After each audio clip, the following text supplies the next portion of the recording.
Digital book burning is real. It's happening as we speak. And as accountability starts to fall apart, and this is probably the 13th video I've made in the last 10 years about digital book burning. They're basically going to be changing history for a better future. And it's very important that you get pen to paper and start journaling, people. Start journaling, cutting out old articles from grocery aisleways, putting arrows on where you should go because you're going to save lives. Start documenting, collecting that stuff, because people 100 years from now won't believe any of it. Because what? Unless we get severely indoctrinated and spiral into a very out of control situation, but it's not going to happen because people always tend to come back and look and search for the truth, right? So pen to paper, start journaling. Digital book burning is happening. Now, I, for one, like to collect or find books, historical books. And if you guys know, you've been watching the channel for years, you guys know I like to preserve information. This is the Percy Anecdotes. And it's falling apart, yes, but it's a really well-written book, and it actually is true to the word as much as it could be, because and the truth in the book. Because back in the day, the last thing you would want to be called is a liar. People actually had a reputation back in the day they had to upkeep for their family name. And the worst thing you could tell somebody is, or call somebody, is a liar.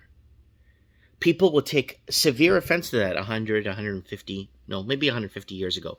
People would have taken offense to be called a liar. That's why I like to get books that are a couple of 100 years old, because it actually preserves the word as much as possible. The book right here. So the cover has fell off and stuff, but I do really want to read a little section of the book here for you guys.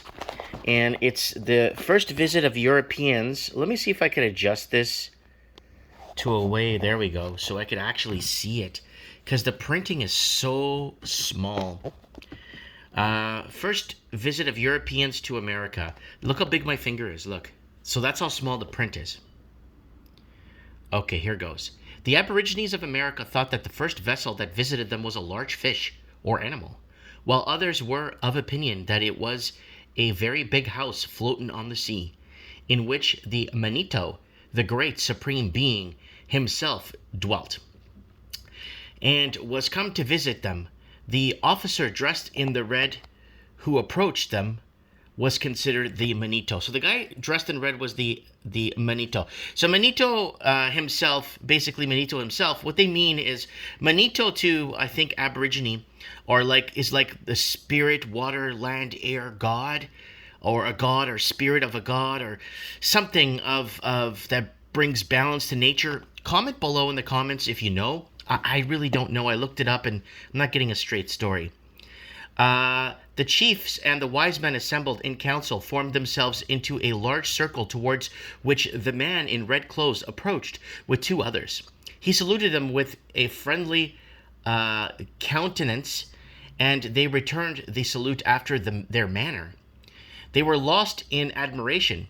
The dress, the manners, the whole appearance of the unknown strangers was to them a subject of wonder, but they were particularly struck with the personage who wore the red coat, all glittering with gold lace. He surely must have been the Great Manitto, but why should he have a white skin? Meanwhile, a large hack is brought by the attendant, so it must be a bag of goods or something, right? By the attendant, from which an unknown substance is poured into a small cup or glass, and is handed to the supposed Manitto. He drinks, has the glass filled again, and hands it to the chief, standing next to him. The chief receives it, but only smells the contents, and passes it on to the next chief, who does the same. The glass or cup thus passes through the circles without the liquors being tasted by anyone. So nobody trusted anyone. So they're passing it around and passing it to somebody else, or passing the buck, right? And and is upon the point of being returned to the red-clothed Manito. So I guess what they're doing is they're actually trying to decipher whether or not it's poison or what it is. When one of the Indians, a brave man and a great warrior, suddenly jumps up and harangues the assembly on his inappropriate of returning the cup. So they got offended. The cup with its contents, it was handed to them, says he, by the Manito, that they should drink out of it, as he himself has done. To follow his example would be pleased to him, but to return what he had given them might provoke his wrath and bring destruction on them. And since the orator believed it for the good of the nation that the contents offered to them should be drank, and as no one else would do it, he would drink it himself, and let the consequences be what it might. It was better for one man to die than a whole nation should be destroyed. He then took the glass and, bidding the assembly a solemn farewell, at once drank up its contents. Every eye was fixed on the resolute chief to see the effect of the unknown liquor would produce. He soon began to stagger. At last he fell prostrate on the ground. His companions now bemoan his fate. He falls into a sound sleep, and they think he is quite expired. He wakes up again, jumps up and declares that he had enjoyed the most delicious sensation that he had never before felt, so happy as after he had drank the cup. He asked for more. His wish is granted.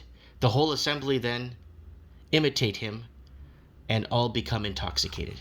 Now that's a very beautiful story of the first arrivals to America and how it is custom to offer a drink to your friends or rivals or people of...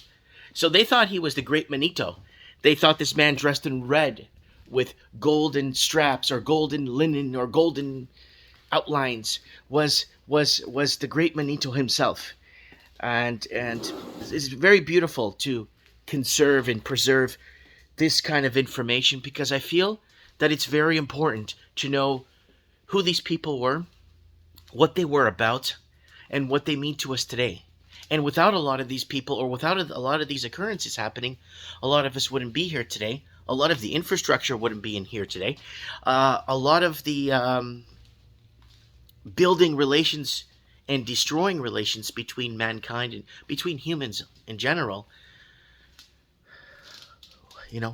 just it creates not a timeline, but an understanding. So I was looking up the Great Manitto here, and also villain using Manitto as his song title. Let me zoom this out. The word Manitto or Manitto means deity, showing the villain has some sort of history with religion. So I'm kind of looking into that a little bit more. Let me know what you guys think in the comments below. Start preserving, start going to book stands, secondhand bookstores, all kinds of thrift stores. Find books, preserve them, pass them down in the family lineage, keep them in the family. Books like that are priceless, because they tell a story that they don't want us to hear today. Let me know what you guys think in the comments below. Thanks for watching, liking, and subscribing to my channel. Mike Martins here. I have spoken.